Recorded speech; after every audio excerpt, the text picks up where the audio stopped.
সবারই কিসমত ঢেকেছে আধার, ভরে গেছে পাপে নেমেছে জুলমাত।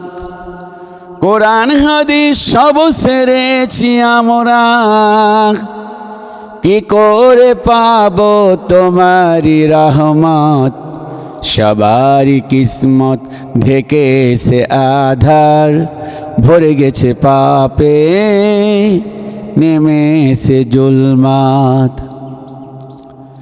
মেনে চলি যদি আল্লাহর বিধান, আসিবে ইজ্জত বাড়িবে সম্মান, ঝরিবে রহমত পাইবে নাজাত।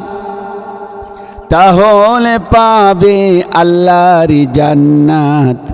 সবারই কিসমত ঢেকেছে আধার, ভরে গেছে পাপে নেমেছে জুলমাত।